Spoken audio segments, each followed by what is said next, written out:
विज्ञान भैरव तंत्र व्रत के रहस्यों की किताब। एक नई टिप्पणी। 1 अक्टूबर 1972 को दोपहर 1 मार्च 1973 को दी गई बातचीत 40-40 लिस्ट में इस साइट पर ओशो SPAKIN को बिगिनिंग और ग्रेजुअल के किसी भी पत्र की समीक्षा के आधार पर लिखें। कभी कभी शिक्षकों ने इस तकनीक का बहुत उपयोग किया है। उनके पास अपने सरल तरीके हैं। उदाहरण के लिए, यदि आप एक ज़ेन मास्टर की झोपड़ी में प्रवेश करते हैं, तो वह अचानक चिल्ला सकता है, आप हैरान हो जाएंगे। लेकिन अगर आप जानते हैं कि वह ऐसा क्यों कर रहा है, तो आप जानते हैं कि वह आपको जागृत करने के लिए कर रहा है। कोई भी अचानक चीज आपको जगा देती है। कोई भी अचानक आवाज आपको जगा सकती है। अचानक आपकी नींद टूट जाती है। और आमतौर पर हम सो रहे होते हैं जब तक कुछ गलत नहीं होता है। हम नींद से बाहर नहीं होते हैं। हम नींद की बातें करते रहते हैं। यही कारण है कि हम कभी नींद को महसूस नहीं करते हैं। आप अपने कार्यालय जाते हैं, आप कार चलाते हैं, आप अपने घर वापस आते हैं, आप अपने बच्चों से प्यार करते हैं, आप अपनी पत्नी से बात करते हैं। इसलिए आपको लगता है कि आपको नींद नहीं आ रही है। आप इन सब चीजों को नींद में कैसे कर सकते हैं? आपको लगता है कि यह संभव नहीं है। लेकिन क्या आप स्लीपवॉकर्स के बारे में कुछ जानते हैं? उन लोगों के बारे में जो उनकी नींद में चलते हैं।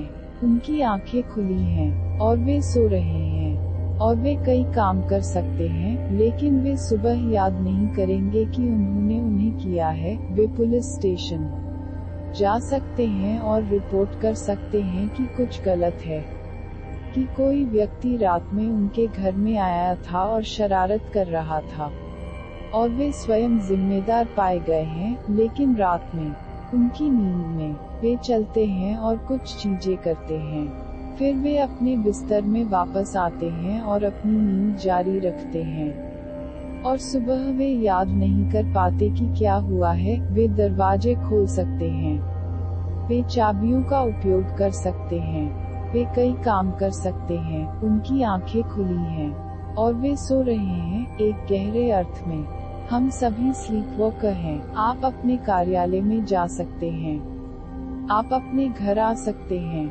आप कुछ चीजें कर सकते हैं।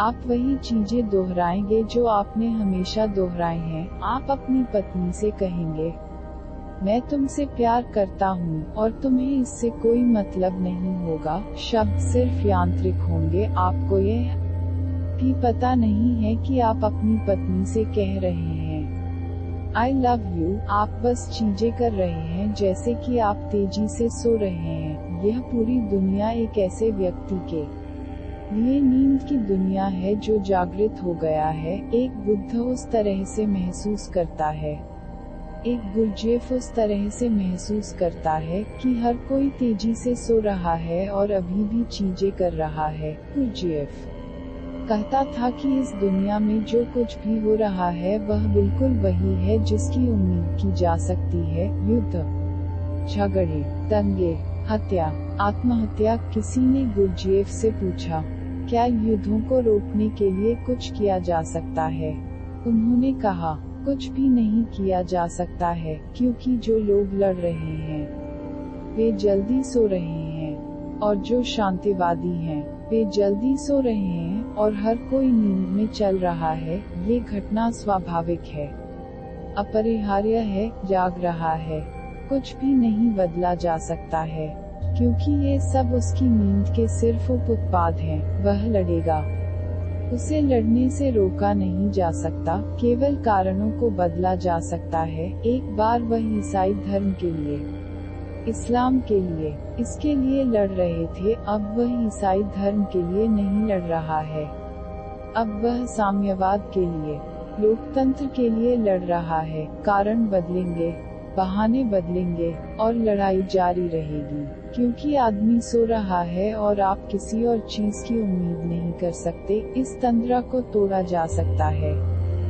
आपको कुछ तकनीकों का उपयोग करना होगा। यह तकनीक कहती है, किसी भी पत्र के आधार पर, किसी भी तरह की लिखित और कानूनी समीक्षा में, उदाहरण के लिए, किसी भी अक्षर के साथ, किसी भी ध्वनि के साथ प्रयास करें। शुरुआत में, जब आपने अभी तक ध्वनि नहीं बनाई है, तो अवेक, या जब ध्वनि ध्वनिरहित हो जाती है, तब जागते हैं। आप यह कैसे कर सकते हैं?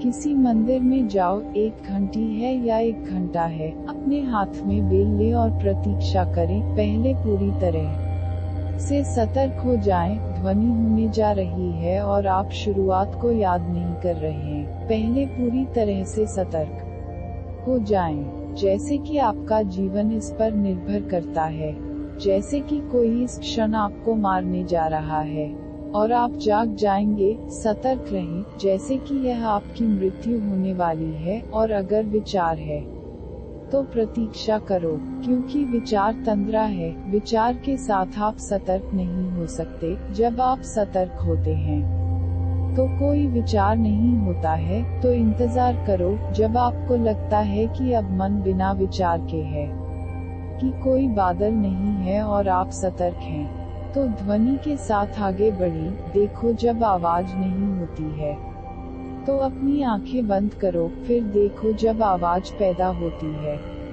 मारा जाता है, फिर ध्वनि के साथ आगे बढ़े। ध्वनि धीमी और धीमी, सूक्ष्मता और सूक्ष्मता और सूक्ष्मता हो जाएगी, और तब यह नहीं होगा। फिर ध्वनि के साथ चलें, सजग रहें, सतर्क रहें, ध्वनि के साथ बहुत अंत तक जाएं, ध्वनि के दोनों ध्रुवों को देखें, शुरुआत और अंत दोनों। इसे किसी बाहरी आवाज जैसे गोंग या घंटी या किसी भी चीज से आजमाएं।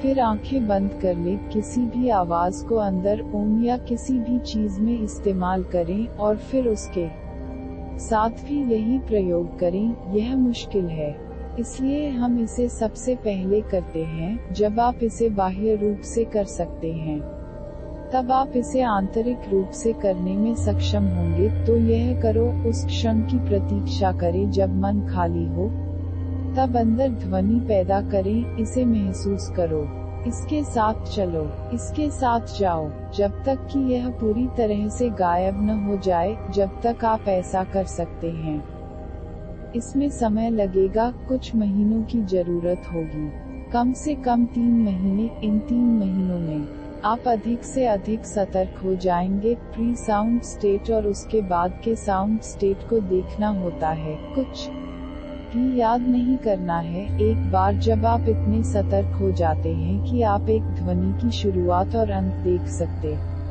हैं, तो इस प्रक्रिया के माध्यम से आप एक बिल्कुल अलग व्यक्ति बन जाएंगे। कभी कभी यह बहुत ही बेतुका लगता है, ऐसी सरल तकनीकें वे आपको कैसे बदल सकती हैं।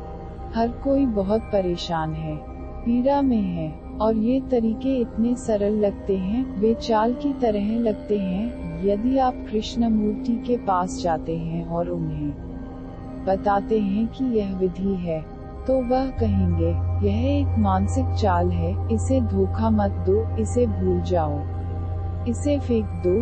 ऐसा लग रहा है, जाहिर है, यह एक चाल की तरह लग रहा है। आप इस तरह की सरल चीजों के माध्यम से कैसे बदल सकते हैं, लेकिन आप नहीं जानते, वे सरल नहीं हैं। जब आप उन्हें करते हैं, तब आपको पता होता है कि वे बहुत दकियानुसी हैं। यदि आप मुझे उनके बारे में बता रहे हैं, तो वे सरल हैं। अगर मैं आपसे कहूँ, यह जहर है, और अगर आप इसकी एक बूंद भी ले लेते हैं, तो आप मर जाएंगे। अगर आपको जहर के बारे में कुछ भी पता नहीं है, तो आप कहेंगे, आप किस बारे में बात कर रहे हैं? बस इस तरल की एक बूंद, और एक मेरे जैसा व्यक्ति जो स्वस्थ है, मजबूत है, मर जाएगा। यदि आप जहर के बारे में कुछ भी नहीं जानते हैं, तो केवल आप यह कह सकते हैं। यदि आप इसके बारे में कुछ जानते हैं, तो आप यह नहीं कह सकते।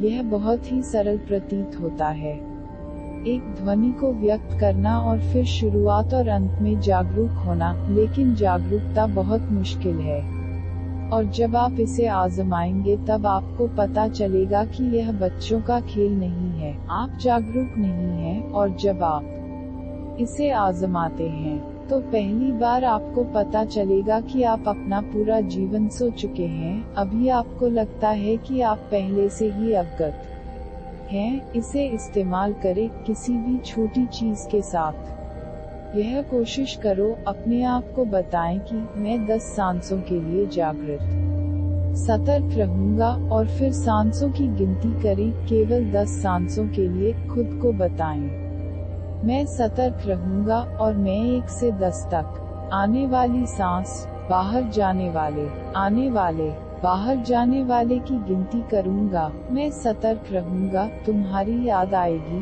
2 या 3 और आप कहीं और चले गए होंगे। फिर अचानक आप जागरूक हो जाएंगे कि मैं चूक गया हूँ, मैं सांसों की गिनती नहीं कर रहा हूँ, या आप गिन सकते हैं। लेकिन जब आप 10 तक गिने जाते हैं तो आप जान जाएंगे कि मैं अपनी नींद में गिन रहा था, मैं सतर्क नहीं था। सतर्कता सबसे कठिन चीजों में से एक है। यह मत सोचो कि तरीके सरल हैं, जो भी तकनीक सतर्कता पाने की चीज है, बाकी सब सिर्फ एक मदद है, और आप अपने खुद के तरीकों को तैयार कर सकते हैं। लेकिन केवल एक बात याद रखें, सतर्कता होनी चाहिए। तुम नींद में कुछ भी कर सकते हो, तब कोई समस्या नहीं है। समस्या तभी उत्पन्न होती है जब इसे सचेत रूप से करने की स्थिति हो। पिछला अगला